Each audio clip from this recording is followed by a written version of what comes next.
Welcome back everybody, saudara semuanya.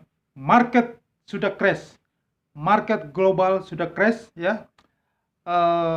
Cryptocurrency, Bitcoin dan kawan-kawan, Terra Luna, Terra USD, US dollar dan semua keluarga cryptocurrency itu sudah crash, sudah ambles menuju nol ya. Jadi gue bilang juga apa ya. Gue bilang juga apa ya. Kagak percaya ya. Semuanya merasa paling tahu. Sok tahu anak-anak milenial yang baru muncul di dunia ini, yang baru mengenal manis-manis dunia, ya belum pernah merasakan uh, asam garam, pahit, sepat, uh, segala macam yang terjadi di dunia ini yang jelek-jelek ya, pahit ya, nggak pernah dinikmati mereka. Mereka hanya tahu manis-manis saja. Mereka ngeyel dari sejak tanggal 4 Oktober 2021. Pertama kali saya dalam konten YouTube ini, di dunia YouTube ini, saya mulai pertama kali melihat masuk ke dunia YouTube ini, saya membuat konten pertama kali tentang ambruknya cryptocurrency, semuanya akan menuju nol. Semuanya. Ya, yang paling penting ini Bitcoin. Bitcoin akan menuju nol. Market akan crash. Nah, saya sudah bicarakan semuanya. Itu 4 Oktober 2021 tahun lalu. Jadi di sini saya mau tekankan lagi. Gue bilang juga apa ya? Gue bilang juga apa? Kagak percaya. Ngeyel terus, ya. Kagak percaya. Ini buktinya. Gue bilang juga apa ya? Terbukti kan? Nah, yang saya mau kasih tahu di sini adalah ini Anda supaya tahu bahwa cryptocurrency ini kejadian tahun ini, kejadian gelembung pecah, Babel besar pecah, ekonomi akan pecah, bank-bank akan kolaps, akan terjadi krisis besar, krisis keuangan besar yang mengguncangkan dunia ini karena Babel Bitcoin, cryptocurrency itu semuanya itu akan menuju nol, hilang lenyap seperti di konten saya sebelumnya. Saya mengatakan bahwa Bitcoin akan lenyap, musnah, hilang di atas bumi ini. Setelah ambruk harganya, anjlok harganya menuju nol, maka disitulah hilang lenyap. Tidak ada lagi yang namanya cryptocurrency lagi. Selesai. Dan disitulah akan terdengar suara meriak, meronta-ronta, menangis, ratap tangis yang terjadi di seluruh dunia. Berita-berita di TV-TV di seluruh dunia akan memberitakan kaum milenial, kaum kelas menengah di seluruh dunia akan menangis, berteriak-berteriak, meronta-ronta, mengoyak-oyak bajunya sampai keluar air mata darah karena duit mereka hilang lenyap di seluruh dunia, dimakan oleh bandar-bandar penipu itu. Nah, Anda itu ya, sebelum saya mulai masuk dalam dunia YouTube ini, saya melihat banyak sekali konten-konten YouTube yang dibuat oleh orang-orang milenial, anak-anak milenial, sok menjadi mentor. Wajahnya masih mulus, seakan-akan masih makan manis ya. Belum tahu apa-apa, belum basis umur jagung, belum punya pengalaman apa-apa, tetapi mengajari orang untuk membeli Bitcoin. Segala macam jenis cryptocurrency ya ditawarkan untuk dibeli. Dan banyak sekali subscribernya, banyak sekali viewernya, banyak sekali yang mengikuti apa yang ditawarkan. Nah, contoh yang sudah makan korban itu yang sebelumnya itu Indra Keynes ya, membuat orang sampai kalangan atas sudah tua berjenggot masih percaya dengan permainan judi binomo itu, dan mereka ketipu semuanya, ambruk uangnya. Dan sekarang ini adalah yang paling terbesar bukan hanya di Indonesia tapi di seluruh dunia, yaitu uang di dalam cryptocurrency ditipu oleh konten-konten kaum milenial ya. Itu namanya milenial mengajari milenial, dan viewernya kebanyakan milenial percaya sama milenial. Bukan mereka percaya kepada orang yang usianya udah 40 tahun ke atas, yang sudah lebih makan asam garam manis pahit, empedu, segala macam. Tetapi belajar dari orang yang miskin pengalaman. Itu sama saja si buta menuntun si tuli atau si tuli menuntun si buta. Akhirnya dua-duanya masuk jurang. Milenial bukan belajarnya di senior, belajarnya di milenial yang miskin informasi, miskin pengalaman, yang tidak tahu apa-apa tentang bagaimana jahatnya dunia keuangan ini. Mereka itu masih hijau, ya. Saya ini sudah dari tahun lulus kuliah tahun 1998 saya kerja pertama kali, dan saya menyaksikan bahwa kekejaman luar biasa itu di dunia keuangan. Orang itu dalam sekejap bisa bangkrut. Itu di dunia keuangan. Tidak ada yang membuat orang cepat bangkrut hanya di dunia keuangan. Dunia keuangan dan kasino. Itu saja. Kejadian luar biasa yang saya lihat dengan mata kepala sendiri waktu itu saya masih bekerja di dunia futures, ya. Itu pada 9/11 pada tanggal 11 September tahun 2001 itu, ya. Hanya teman saya posisinya hanya tinggal sebentar ke toilet, balik lagi 10.000 US, ada yang 20.000 US, hilang sekejap, hanya selang 5 menit. Siapa yang tahu bahwa ada pesawat komersil menabrak gedung kembar menara Twin Tower, menara WTC di Amerika? Tidak ada yang tahu. Itu dalam sekejap. Uang ratusan juta. Bahkan mungkin di perusahaan lain mungkin ada yang miliaran habis. Ini saya lihat dengan mata kepala sendiri. Hanya 5 menit. 1 menit. Itulah pasar keuangan. Anda yang masih hijau, kaum milenial atau ya orang kaum kelas menengah yang sejak COVID-19, sejak pandemik ini yang lebih banyak di rumah, akhirnya tidak berbuat sesuatu, ya pengen mencoba-coba, akhirnya masuklah ke cryptocurrency, ke Binomo dan lain-lain. Anda sok tiba-tiba dengan melihat konten yang ditawarkan oleh anak-anak muda milenial yang belajar dari anak yang masih hijau, Anda percaya, masih culun ya, masih culun wajahnya, Anda percaya dan Anda ikuti. Itu si tuli menuntun si buta menuntun si tuli, sama dua-duanya masuk jurang. Nah, inilah saatnya. Fenomena ini sudah terjadi. Ini saya sudah beritakan tahun lalu. Tidak percaya. Menganggap saya ini bicara omong kosong, kurang waras ya. Tidak ini. Anda tidak mengerti. Itulah orang yang tidak mengerti tentang suatu bisnis. Tidak punya pengalaman. Tidak mengerti tentang fundamental bisnis. Cryptocurrency sudah dikatakan berulang-ulang oleh Bapak Warren Buffett. Warren Buffett tahun 2018, bulan April, tanggal 18 sekitar ada rapat umum pengusaha saham Berkshire Hathaway itu, dia mengatakan bahwa ada yang ditanya oleh wartawan tentang kenapa tidak berinvestasi di cryptocurrency. Dia mengatakan bahwa itu adalah racun tikus kuadrat. Ya, sebentar lagi akan mampus semuanya kena perangkat racun tikus kuadrat itu. Dan Bill Gates juga mengatakan bahwa seiring dengan waktu mereka akan menikmati kehancurannya yang membeli Bitcoin dan kawan-kawan itu. Dan inilah waktunya dengan kenaikan suku bunga yang tinggi The Fed, maka mereka sudah akan menikmati ratap tangis, keluar air mata darah, kehancuran global. Ini terjadi Babel yang pecah. Babel pecah ini yang kita melihat kejadian sejarah berulang kembali di masa lalu. Itu pada abad ke-17. Itu kejadian Babel pecah ini yaitu terjadi pada tahun 1637 yang dikatakan tulip mania. Babel pecah, tulip Babel. Babel tulip mania pecah. Itu terjadi pada tahun 1637. Pada masa itu terjadi di negeri Belanda. Pada abad ke-17 itu merupakan tahun keemasan bagi negeri Belanda. Karena Belanda adalah salah satu negara di dunia yang ekonomi termaju pada abad ke-17 itu, ya sekitar merupakan negara yang punya pendapatan per kapita tertinggi di dunia, yaitu pada tahun sekitar 1600 sampai 1720. Pada abad 17, ekonomi Belanda yang begitu majunya cukup pesat. Dan cerita tentang tulip mania ini itu berawal sekitar pada tahun 1611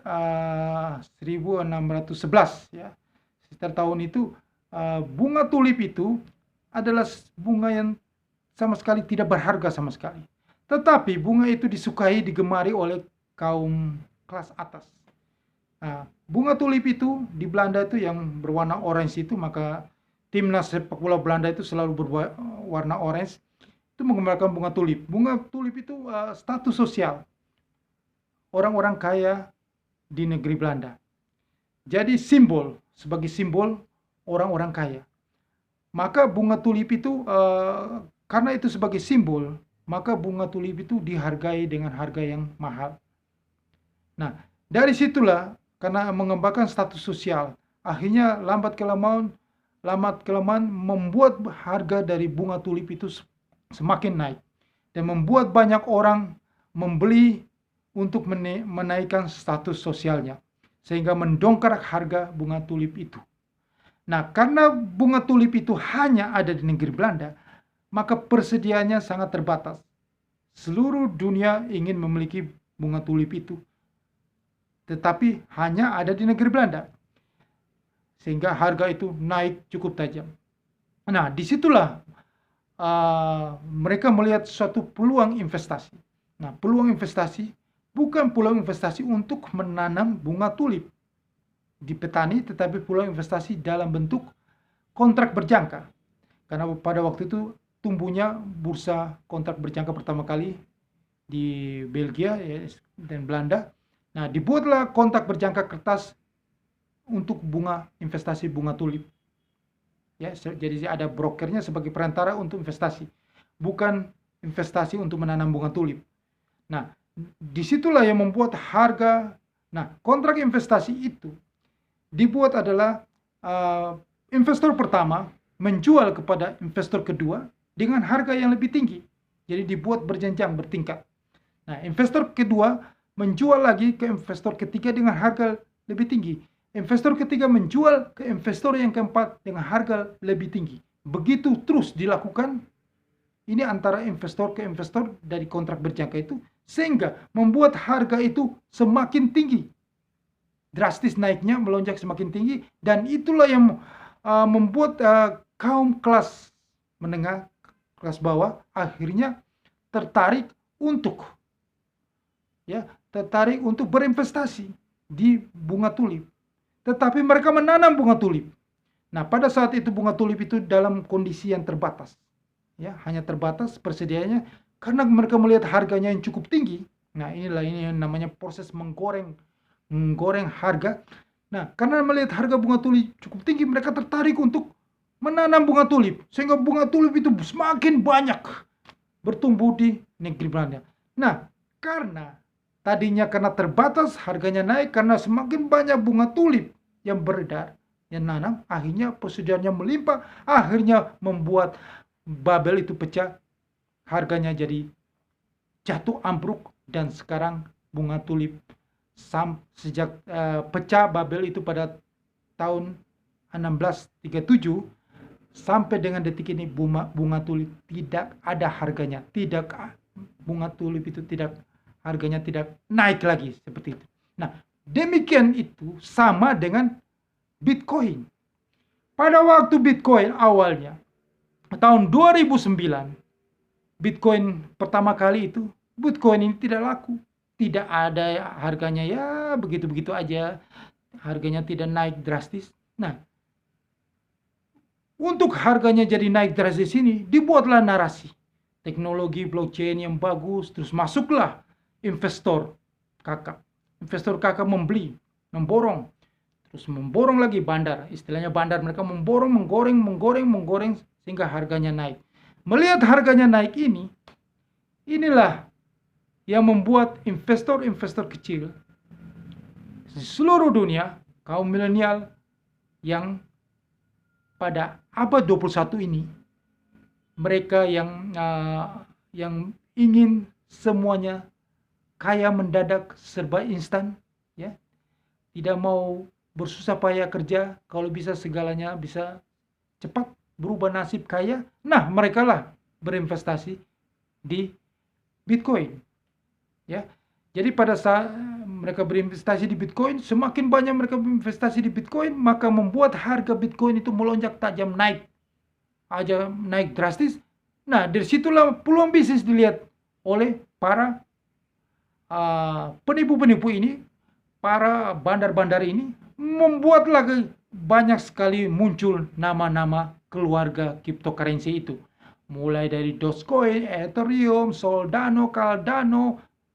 Setelah sudah banyak muncul, ada mungkin lebih dari 500, sudah ribuan nama muncul. Terus dibuat stablecoin lagi, Terra US dollar lah, Luna Maya, Terra Luna lah, segala macam, dibuat nama-nama yang aneh-aneh seperti gitu, supaya, karena ini menarik ya, kaum milenial begitu banyak di dunia punya duit, mereka pingin kaya secara instan di zaman abad 21 ini yang tidak mau susah payah, semuanya mau serba instan, berubah nasib dalam sekejap, mereka investasi di banyak-banyak macam Bitcoin ini. Nah, semakin banyak uang itu masuk ke dalam keluarga Bitcoin ini, membuat yang atasnya, keluarga cryptocurrency ini, membuat yang atas Bitcoinnya harganya mulai semakin menurun, dan tunggu saatnya akan terjadi bubble. Dan kalau Bitcoin itu harganya menjadi nol, maka yang semuanya yang banyak ini juga akan jadi nol. Jadi cryptocurrency semua jadi nol, karam, dan selesai. Bubble itu pecah, selesai, seperti tulip mania yang tinggal sejarah. Ya seperti itu. Prakteknya seperti itu. Nah, di sini yang menang adalah investor kelas atas. Mereka lah itu yang menggoreng harga ke atas. Mereka masuk seperti ada yang mengatakan bahwa institusi teknologi, yang saya sudah katakan di konten saya sebelumnya, ada 20 perusahaan besar teknologi, termasuk Tesla juga, salah satunya yang paling terkenal Tesla, itu memborong Bitcoin dalam jumlah yang banyak. Mereka menguasai sampai hampir 60%. Itu total Bitcoin yang beredar itu, ya, yang ditambang itu. Nah, sekarang Anda melihat dengan kenaikan suku bunga The Fed, Bank Sentral Amerika menaikkan suku bunga, terjadi kekeringan likuiditas. Ini yang saya kasih tahu, ini logikanya kenapa saya katakan ini musnah, habis nol.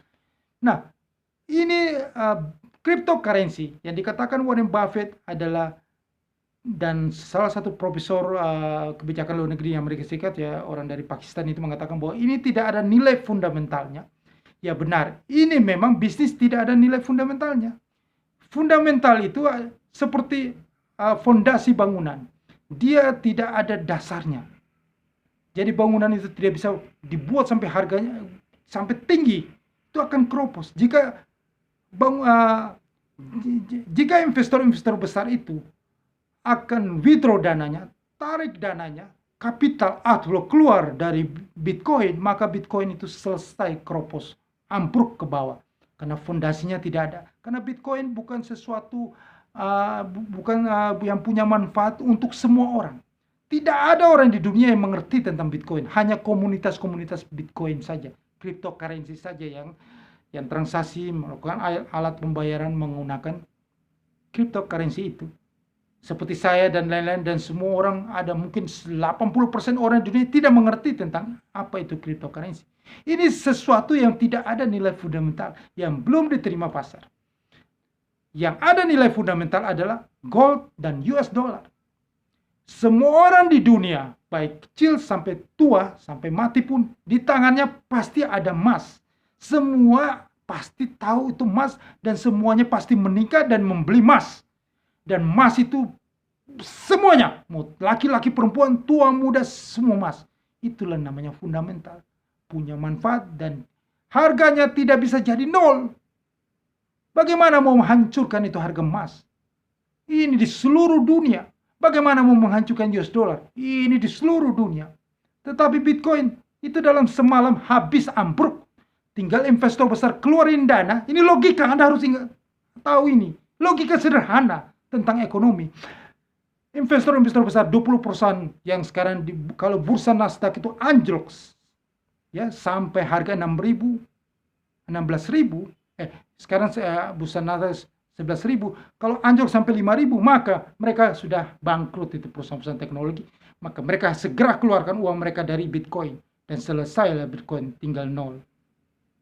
Anda yang investor-investor kecil, ya kaum milenial yang tidak mengerti apa-apa, ikut beli lagi, harga di bawah beli lagi, selesai Anda. Anda kalah 2 kali, habis uang Anda, harta ludes. Investor-investor besar itulah yang mengangkat harga Bitcoin, bukan Anda. Jika mereka sudah tidak mau lagi, mereka sudah keluar dari Bitcoin, dari cryptocurrency, maka itulah tinggal sejarah, selesai, tamat riwayat. Tidak mungkin mereka membeli lagi. Kalau mereka membeli lagi, mereka menciptakan narasi baru lagi, cerita baru lagi tentang Bitcoin, tentang blockchain, dan butuh uang lagi. Sedangkan mereka sendiri lagi susah, lagi kekeringan likuiditas. Ngapain mereka harus goreng harga Bitcoin ke atas? Bisnis mereka urus dulu. Itu butuh dana. Ngapain kita mesti dana kita angkat itu harga Bitcoin? Tidak ada yang mau angkat harga di Bitcoin lagi. Anda yang angkat sendiri. Logika. Ya, jadi itu yang saya katakan nol itu tinggal sudah tunggu di depan mata. Akhir tahun 2022 Bitcoin jadi nol. Ya, sudah mulai contoh sudah Anda lihat sendiri Terra Luna. Ya. Terra Luna. Mendingan beli dulu, masih bagus, masih lebih cantik Luna Maya daripada Terra Luna. Habis amblas, nol, rugi. Ini bukti ya. Kalau Anda tidak percaya saya, Anda nangis darah nanti di akhir tahun 2022. Gue bilang juga apa? Kagak percaya. Ini buktinya. Ya. Nah, itu. Nanti Anda lihat, Anda buktikan saja nanti akhir tahun 2022. Seluruh dunia akan menangis, keluarnya air mata darah, bukan air mata darah.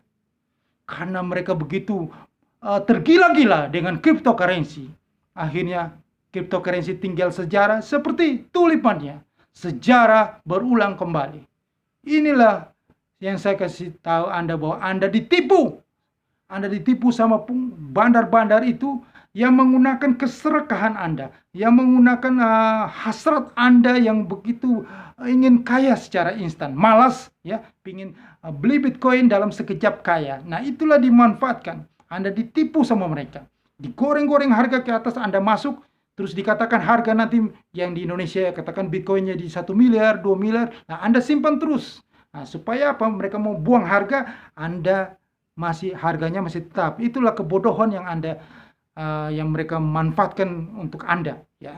Keserakahan, panic buying yang dilakukan. Itu sudah banyak dilakukan oleh saham-saham gorengan di bursa.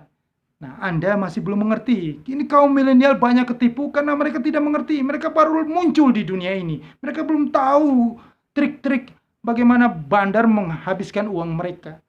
Nah, yang lucunya, orang-orang tuanya masih aja mengikuti kegilaan yang dilakukan oleh anak-anak muda milenial itu. Dengan teknologi blockchain lah, teknologi yang gimana ya, nggak bisa dipalsukan data apa segala macam yang ini. Bullshit, omong kosong, teknologi bodok. Ya. Racun tikus kodrat itu yang kata Warren Buffett itu. Ya, kita mau buat barang itu bagus, kita bikin narasi lah, bikin cerita yang bagus-bagus lah. Nah, terus kita pakai seseorang yang pintar seperti Elon Musk. Elon Musk itu kan dikatakan orang pintar, ya, orang kaya nomor 1 di dunia. Nah, dia memborong Bitcoin, memborong Dogecoin. Waduh, tambah gila tuh harga Bitcoin dia angkat. Padahal apa, dia hanya mencari keuntungan sesaat. Dia masuk dengan banyak, dia sudah keluar. Anda masih tunggu berharap mimpi 1 miliar. Itulah Anda harus alami kejadian ini dalam hidup Anda supaya Anda mengerti bahwa dunia keuangan itu sangat-sangat kejam. Saya ini sudah berkali-kali melihat itu. Makanya saya bikin konten ini, saya kasih tahu ke Anda. Anda malah bilang saya gila, melawan saya. Memang dasar orang keras kepala, anak-anak muda ya seperti itu. Anda harus mengalami kejadian luar biasa dalam hidup Anda supaya Anda sadar, ya. Anda sadar bahwa siapa yang paling benar di sini. Belajarlah dari orang-orang yang sudah atas, sudah lebih pengalaman dalam hidupnya. Bukan belajar sesama milenial. Mereka sendiri tidak tahu apa-apa. Anda membuat mereka sebagai mentor Anda. Belajar itu yang senioritas, sudah 50 ke atas. Karena mereka sudah makan asam, garam, manis, pahit, empedu, segala macam. Ya, itu supaya Anda jadi orang yang bijaksana. Opa Warren Buffett sudah kasih tahu, Bill Gates sudah kasih tahu, Anda masih percaya sama pengusaha-pengusaha muda seperti yang punya Meta, Mark Zuckerberg, Elon Musk. Mereka itu milenial. Mereka itu senang teknologi. NFT lagi lah, inilah bisnis tipu-tipu gaya baru lagi. Ya ampun. Sudahlah. Jangan terpengaruh dengan hal-hal yang rumit yang tidak masuk akal itu. Bagaimana suatu Bitcoin itu punya nilai fundamental. Sedangkan untuk membuat Bitcoin aja ditambang dengan menggunakan daya yang cukup tinggi, merusak karbon, ya, energi listrik yang cukup banyak. Ya, apakah ini suatu nilai ekonomis? Logika. Terus harga Bitcoin itu sudah naik melebihi dari nilai intrinsiknya. Nah, secara ekonomi itu sesuatu yang sudah lebih tinggi, jauh dari nilai intrinsiknya itu akan meledak, akan babel, pecah. Lah Bitcoin itu punya nilai intrinsiknya apa? Anda tahu nilai intrinsiknya? Nilai intrinsiknya itu sesuatu yang melekat dalam benda itu, barang itu punya nilai yang terbaik dari barang itu. Misalnya kalau tas itu kita bisa lihat nilai intrinsiknya, jadi nilai dari bahan baku membuatnya, ya, kualitas barangnya, harganya. Nah, disitulah itu nilai intrinsiknya dihitung dari situ. Nah, kalau perusahaan Anda beli saham, nilai intrinsiknya itu seperti perusahaan itu punya aset, ya, aset yang kelihatan dan tidak kelihatan. Perusahaan itu punya prospek ke depan, bagaimana? Nah, itu yang dilihat. Lah ini Bitcoin tiba-tiba harganya langsung sampai ratusan juta. Dari mana terus manfaatnya apa? Sudah digunakan banyak orang. Manfaatnya. Nah, ini yang Anda harus tahu. Jadi jangan mau ditipu oleh bandar-bandar yang mau mengeruk uang Anda. Anda itu sebenarnya dimainkan oleh para spekulator gaya baru, ya. Ini seperti money game, ya, seperti monkey business, ya, sama saja. Yang pertama Anda itu harganya dilipat-lipat ke atas supaya Anda masuk. Nah, setelah Anda masuk dijual barangnya, abruk, selesai Anda yang nangis darah. Oke. Sekian informasi yang saya berikan kepada Anda semua supaya Anda segera keluar. Tidak usah tunggu lagi. Jangan beli lagi, sudah turun jangan beli lagi. Itu cari mati Anda. Ya. Pergi tinggalkan bisnis nggak benar ini, bisnis tipu-tipu ini, cryptocurrency ini. Carilah bisnis yang benar. Yaitu adalah Anda masuk ke lahan basah futures trading, karena ini bisnis yang benar. Ini Anda trading aset yang benar, bukan aset kripto, itu aset angan-angan, penipu. Ini aset yang benar. Anda trading gold, Anda trading oil, Anda trading mata uang currency, Anda trading indeks saham, itu jelas. Nah, itulah di futures trading. Anda bisa email saya. Saya akan jelaskan lebih jelas tentang apa itu futures trading. Dan bagi Anda yang sudah trading di tempat lain, jika Anda ingin lebih jelas sinyal-sinyal trading akan saya berikan, saya bantu Anda. Anda bergabung dengan link broker di bawah ini. Oke? Itulah informasi yang bisa saya sampaikan kepada Anda. Jangan lupa Anda subscribe channel YouTube ini. Sebarkan kepada semua orang supaya mereka juga jangan sampai ketipu dengan cryptocurrency, ya. Anda subscribe, Anda viralkan, sukses untuk Anda.